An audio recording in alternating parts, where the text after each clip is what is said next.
nosso domingo para o tempo que nós estamos vivendo, um tema bem interessante, pertinente, que se faz necessário a doutrina da palavra do Senhor e não apenas uma doutrina de uma igreja específica, mas a doutrina da palavra do Senhor que orienta os crentes com relação à vida em sociedade, com relação a muitos temas, em especial o tema desta manhã, que é o tema que trata da questão do carnaval. A Bíblia não cita uma referência específica, não pule carnaval. Você não vai encontrar isso na palavra de Deus.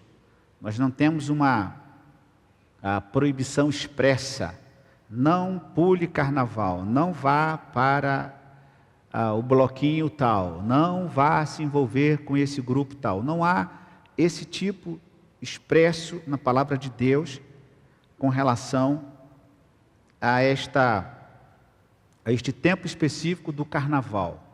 Mas ela traz algumas orientações que nós precisamos entender com discernimento, com cuidado, refletindo sobre isso, porque quando uma pessoa vai para a televisão dizendo que é pastor de uma igreja evangélica, mas também é um líder religioso, de uma outra aglomeração, de um outro grupamento religioso, de uma outra religião, quem nasce nesse contexto de internet pode até achar bonito, dizendo o seguinte: como é importante que as igrejas e as religiões se unam.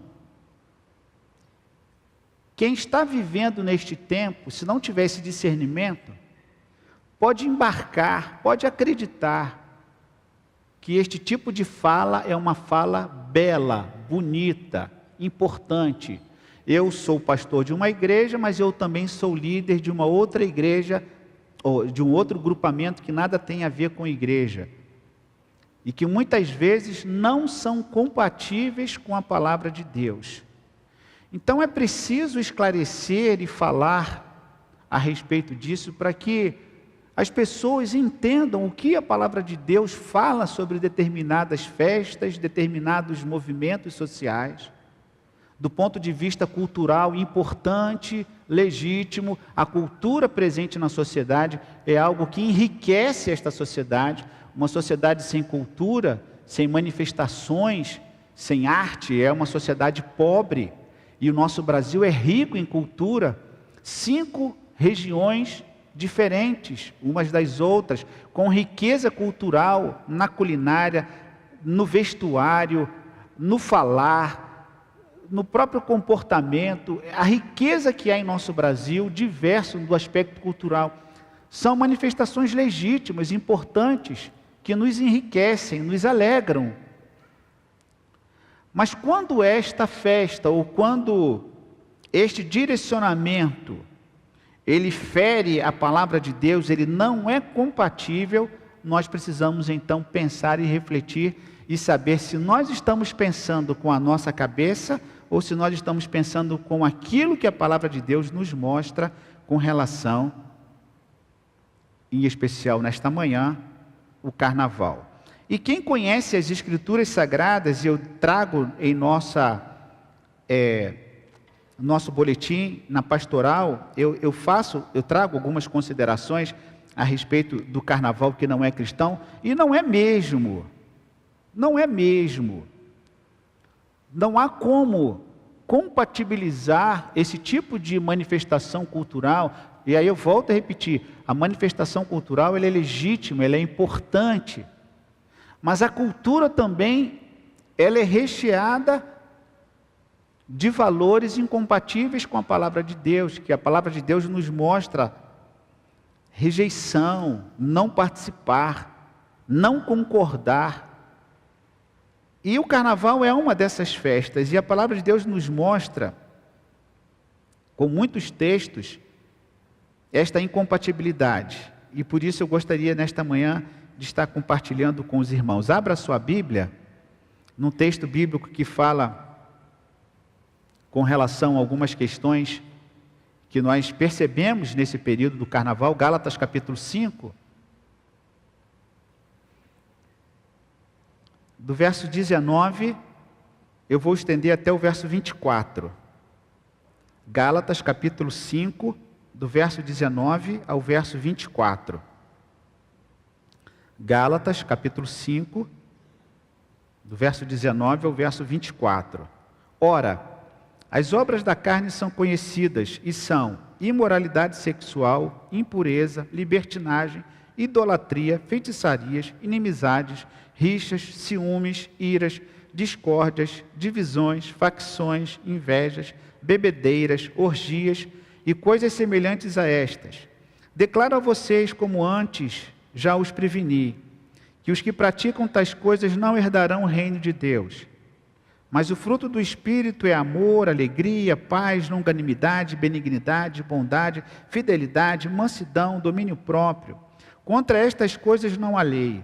E os que são de Cristo Jesus crucificaram a carne com as suas paixões e com os seus desejos. E aí eu tomo esta parte final do texto, dizendo da crucificação da carne, e o carnaval não é uma festa de fácil entendimento da sua origem. Há muitas origens para com o início do carnaval. Há muitas ideias que não dá para você bater o martelo e dizer assim, foi nesse dia, foi com esse povo que se deu a origem à festa do carnaval. Não.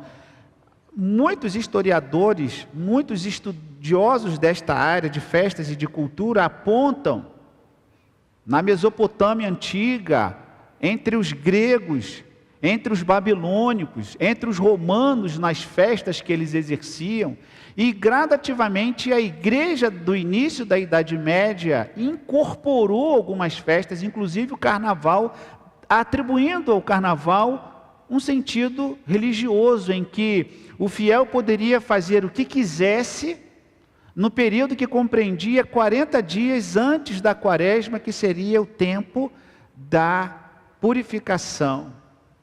Esta origem do carnaval é difícil, porque ela vem de um tempo, vamos dizer assim, considerado pela história de celebrações pagãs da antiguidade. E por isso, nós encontramos determinadas práticas hoje percebidas no carnaval, em outras festas, em outros contextos, em outras regiões do mundo, em outros períodos da história. Como aqui disse, rituais de fertilidade, celebrações de honra a deuses pagãos, aliado ao clima, aliado à ancestralidade, e de um tempo mais, vamos dizer assim, mais próximo a nós, Roma, com as suas festividades da Saturnália romana, as dionisíacas gregas e as lupercálias, que caracterizavam a inversão de valores, a mistura de papéis da sociedade.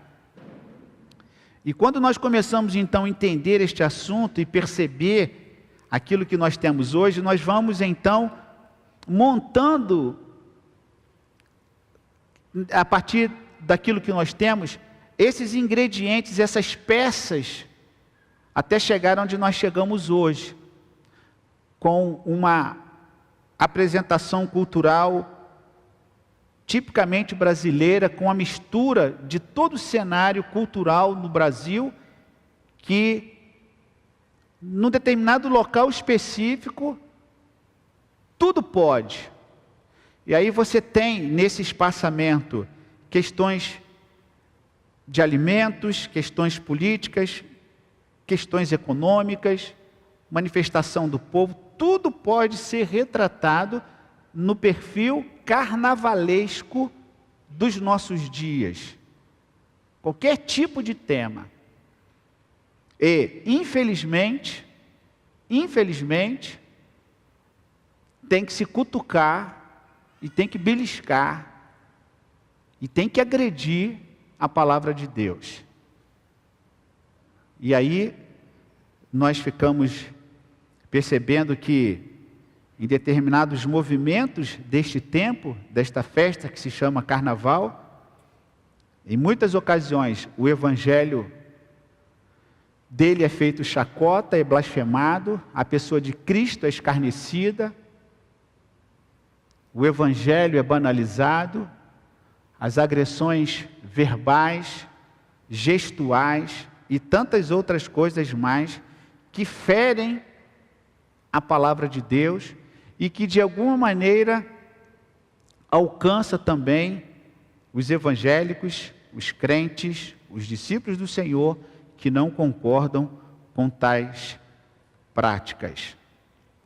E nesse espaço acaba que confunde as pessoas, como eu disse, principalmente as pessoas do nosso tempo, que não estão sendo doutrinadas a isto e podem achar bonito, podem achar algo importante para o nosso tempo. Nós temos que desfazer as diferenças entre as religiões, todo mundo tem que ter o mesmo credo, a mesma crença.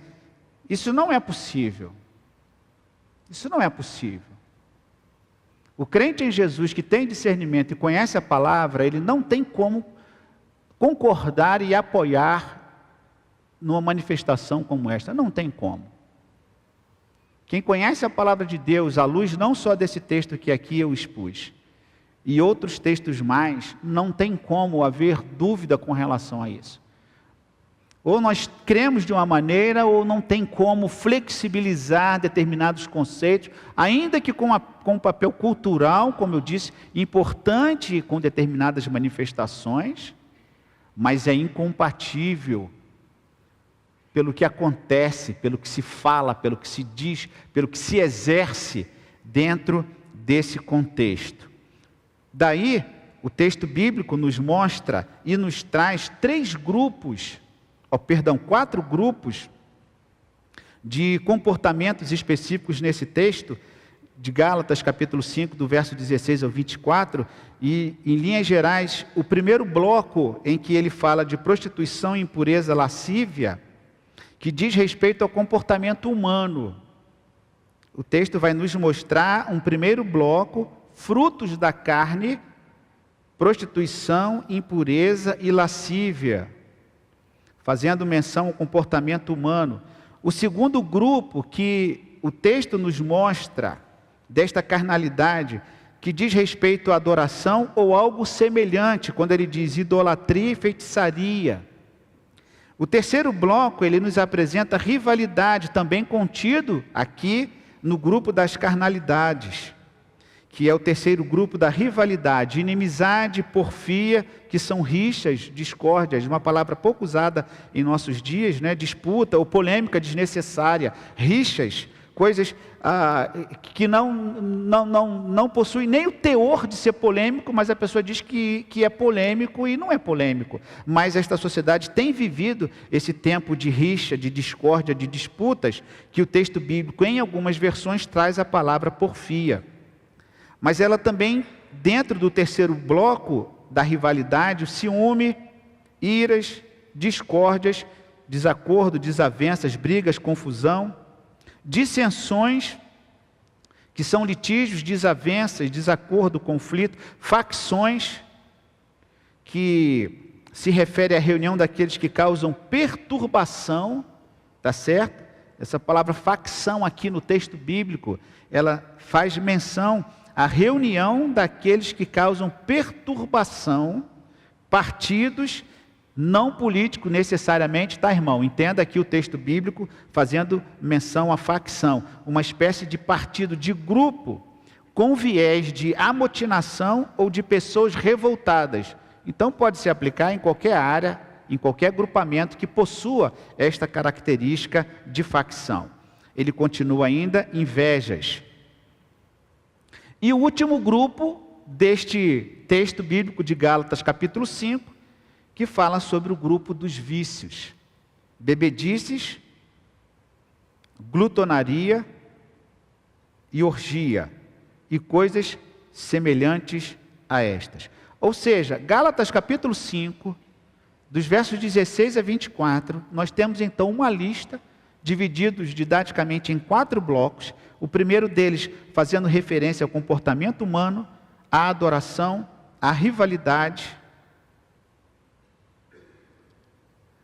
aos vícios. E nesse texto, então, a lista exaustiva, e que poderia se desdobrar em outros comportamentos a partir de outros textos também que poderíamos trazer para a nossa realidade, percebendo assim o tipo de envolvimento do crente com determinada festa, com determinado movimento, com determinado grupo, com determinada ideia, com determinada participação. E o grande problema é que, de fato, hoje nós vivemos num tempo de pós-verdade, que as pessoas não encontram muito sentido em determinadas práticas bíblicas. Hoje o relativismo está tão presente, tão marcado na vida de tantos, que muitas vezes o texto bíblico já não faz mais sentido para essas pessoas, num tempo de pós-verdade. Então a pessoa pode relativizar o texto bíblico argumentando inúmeras possibilidades. Isto de alguma maneira tem fragilizado a doutrina, fragilizado a igreja, fragilizado a concepção pura e verdadeira do Evangelho com aquilo que eu creio. Então, eu não vivo em conformidade com a palavra de Deus, eu creio em Deus, mas eu tenho a minha vida, eu tenho a minha crença, eu tenho o meu modo de viver e eu faço o que eu quero, e desculpem a palavra, ninguém tem nada a ver com isso. Do ponto de vista bíblico, esta não é uma prática compatível com as Escrituras Sagradas, que nos mostram, que nos traz um norte. A palavra de Deus nos traz um norte muito específico, ainda que não conste a palavra carnaval, mas ela traz o direcionamento doutrinário espiritual que pode perfeitamente ser aplicado não somente ao carnaval, mas outras festas e outros comportamentos, ainda que tidos como cultural. E nem toda cultura é uma cultura que adora e que glorifica a Deus do ponto de vista da palavra do Senhor. E você poderá dizer, e eu concordo, de fato a cultura não tem ou não deveria ter um viés religioso. É uma manifestação entre as pessoas. Não podemos demonizar a cultura, porque, como disse, ela é rica, ela traz a manifestação do povo nas mais variadas áreas. Mas o que nós poderíamos pensar com relação ao carnaval neste sentido que nos faz pensar não ser uma festa bíblica? O texto bíblico é claro quando ele traz a questão comportamental e o entendimento equivocado de que eu posso fazer o que quiser e depois eu posso me arrepender e voltar a ser o que era. Essa inversão de valores que nós encontramos no período do carnaval, parece que há de fato um desejo desenfreado de ser aquilo que, vamos dizer assim, que nós gostaríamos de ser.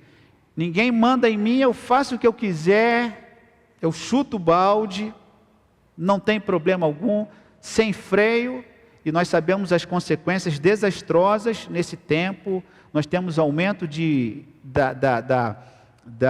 ocorrências policiais, nós temos o aumento de brigas entre famílias, nós temos o aumento de acidentes automobilísticos provenientes do álcool, com álcool, nós temos inúmeros comportamentos prejudiciais, brigas entre pessoas que se amam, ou seja, numa permissividade imensa, enorme, com prejuízos, muitas vezes para a vida toda, sem falar, como eu disse no início, as questões religiosas de agressão, da falta de respeito com a crença das pessoas, a falta de respeito com a fé das pessoas e com o ataque veemente ao Evangelho de Jesus Cristo, quando não à pessoa de Jesus Cristo, como por exemplo em carnavais passados no Rio de Janeiro.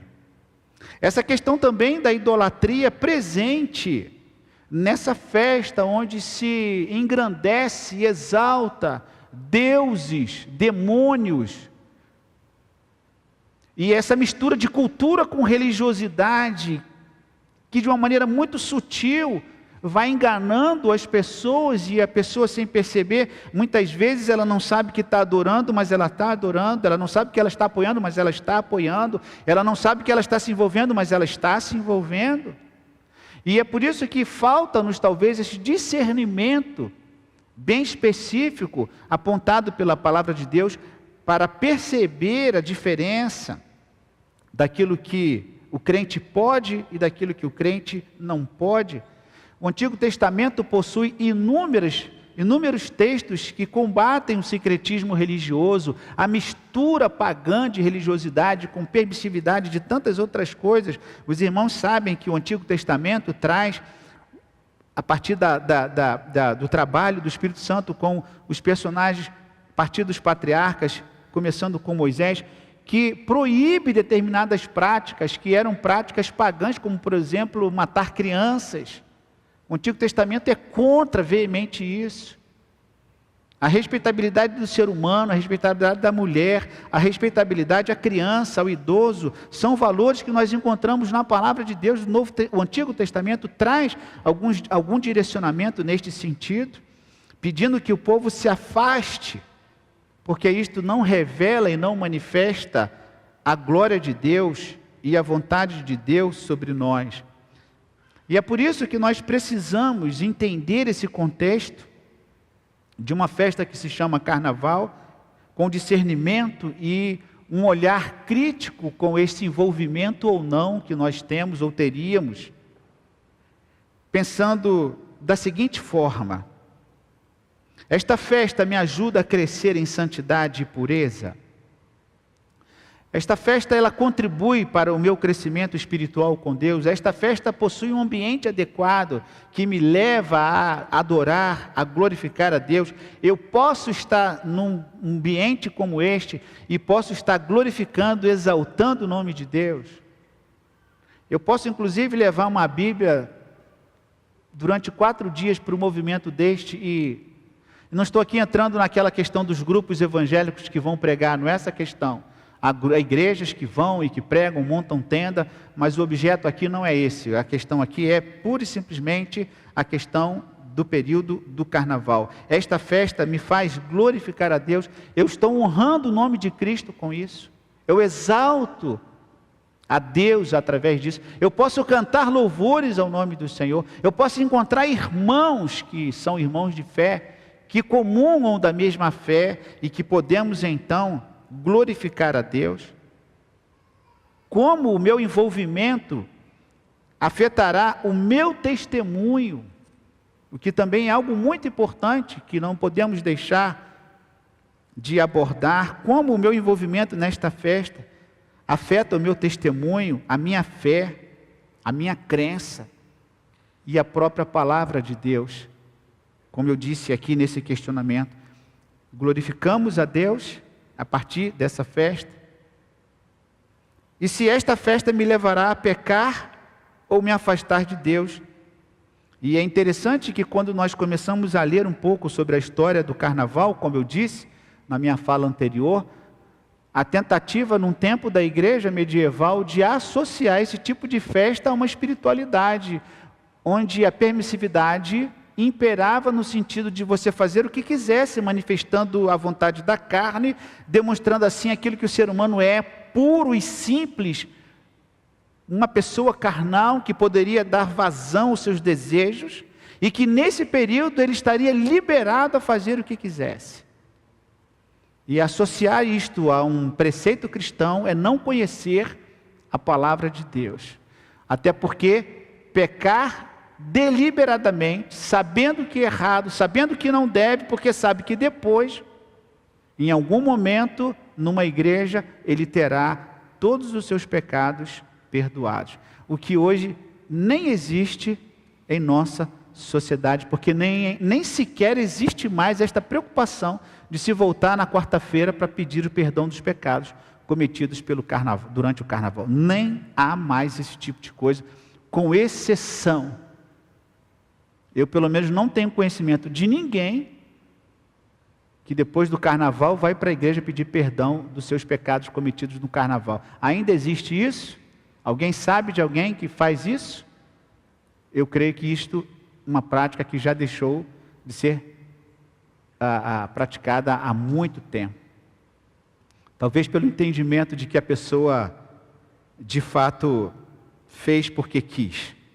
Mas nós temos algumas alternativas, irmãos, para esse tempo, algumas práticas importantes para nós, no entendimento de procurar nesse tempo, como por exemplo a igreja no retiro de carnaval, o AFAM, em que você tem a possibilidade de refletir sobre determinado tema, de compartilhar experiências, de praticar esporte, o local nos oferece, de conversar com pessoas, de fazer amigos, de levar um livro para ler embaixo da árvore, de descansar um pouco mais, de ter um tempo de louvor, de adoração, de estar aprendendo com a experiência de outras pessoas, fazendo amizades, enriquecendo, vamos dizer assim, o nosso repertório eclesiástico com amigos, com experiências e com o conhecimento que será transmitido pelo preletor. É um tempo também de buscar a Deus, buscar discernimento, num tempo tão difícil que nós estamos vivendo. Estávamos orando na sala pastoral antes de virmos para cá, e um diácono orando, dizendo esta verdade, um tempo tão difícil, de tanta complexidade. É um tempo de se recolher um pouco mais, de nos voltarmos mais para Deus, de buscarmos mais a vontade do Senhor e não nos deixarmos nos envolver com determinadas práticas e determinadas festas que vão gradativamente nos afastando de Deus. E é um desafio para nós, e cada vez mais as pessoas vão tentando desacreditar a palavra com as suas perturbações, alcançando os preceitos bíblicos. Também focar em Cristo nesse período, lendo mais a palavra de Deus, um tempo de descanso, o engajamento com a igreja, o envolvimento com a família e um tempo de alegria por estarmos juntos em família como igreja. Assim, meus irmãos, esse texto bíblico que nós vimos, volte o teu olhar para o capítulo 5 de Gálatas, novamente fazendo menção ao texto, ora, verso 19, as obras da carne são conhecidas e são imoralidade sexual, impureza, libertinagem, idolatria, feitiçarias, inimizades, rixas, ciúmes, iras, discórdias, divisões, facções, invejas, bebedeiras, orgias, coisas semelhantes a estas. A lista é infinita. Há muito ainda, ou poderíamos muito acrescentar, porque dentro desse conjunto, desses blocos que aqui foi destacado, nós temos outras coisas semelhantes a estas, provenientes de um tipo de manifestação cultural que tem tudo a ver com a carne, com o corpo, com a sensualidade. E aí o texto continua dizendo: declaro a vocês, como antes já os preveni, que os que praticam tais coisas não herdarão o reino de Deus. E Paulo então é taxativo neste sentido, mostrando-nos a quem pertence o reino de Deus. E esta é uma advertência para nós, naquilo que nós cremos, naquilo que nós participamos, naquilo que nós concordamos, naquilo com que nós nos envolvemos. Se o Espírito Santo está em nós, Ele irá nos convencer disso. Se o Espírito Santo de Deus está em nós, Ele vai trabalhar em nosso coração, para que a nossa mente, para que o nosso coração seja moldado conforme a palavra de Deus, e não com aquilo que uma cultura está dizendo ser o que nós devemos seguir ou crer, como nós temos visto. A questão é que muitas pessoas estão deixando de lado a palavra de Deus e incorporando a cultura local de um determinado povo, crendo assim que seria compatível com as Escrituras Sagradas. Paulo, já nesse tempo, vivia essas festas. Paulo, já nesse tempo, quando escreve aos Gálatas, ele tem em sua mente as festas que aconteciam regadas a bebidas, regadas a orgias, regadas a confusões, brigas e manifestações daquele tempo também, que era de domínio público, e as pessoas participavam, e as pessoas festejavam, celebrando uma estação de tempo, celebrando uma colheita, celebrando a fertilidade, com os seus deuses da agricultura, com os seus deuses da fertilidade. Já naquele tempo, Paulo já apontava essas questões e, como eu disse, gradativamente, nesta evolução, a festa vai sendo moldada de acordo com um povo, com uma cultura, com um clima e com aquilo que as pessoas podem fazer. E em muitos casos, aquilo que as pessoas podem fazer não tem limites, como por exemplo, nesta festa do carnaval. Cada ano nós percebemos algo que vai extrapolando em cada vez mais o bom senso, a respeitabilidade e o cuidado com a sociedade. E cada vez mais a sociedade vai adoecendo com esse tipo de incentivo, cada vez mais criando dificuldades e todo este arcabouço que Paulo aqui nos apresenta, que já não se faz necessário estar em sua repetição. Por isso, irmãos, esse texto e esse tema é importante. Se você não leu a pastoral de hoje, o carnaval não é cristão, um texto curto, pequeno, mas que expressa aquilo que as Escrituras Sagradas nos mostram como sendo de Deus ou não, passando pelo crivo da palavra do Senhor. Vamos nos colocar de pé e vamos cantar este hino que está proposto para nós, Filhos da Luz. É o hino 390 do Inário para o Culto Cristão, UHCC.